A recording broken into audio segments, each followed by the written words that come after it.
రంగారెడ్డి జిల్లా ఇబ్రహీంపట్నంలో MP Chamala MLA Malreddy Rangareddy పర్యటించారు. వడ్డీ లేని రుణాలతో మహిళలు ఆర్థికంగా అభివృద్ధి చెందాలని, మహిళలు ఉన్నత తెలంగాణ ప్రకృతి అని భువనగిరి పార్లమెంట్ సభ్యులు చామల కిరణ్ కుమార్ రెడ్డి, స్థానిక ఎమ్మెల్యే మాల్రెడ్డి రంగారెడ్డి అన్నారు.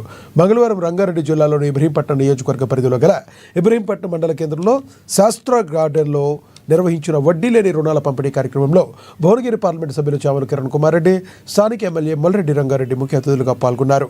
మహిళల సంక్షేమానికి అభివృద్ధికి ప్రాధాన్యతనిస్తూ ఇబ్రహీంపట్నం నియోజకవర్గంలోని 3,508 స్వయం సహాయక సంఘాల సభ్యులకు 4,43,782 రూపాయల వడ్డీ లేని రుణాల చెక్కులను పంపిణీ చేశారు.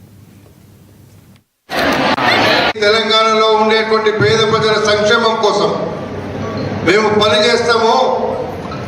ఈ దుర్మార్గపు పాలనను అంతమొందిద్దాము.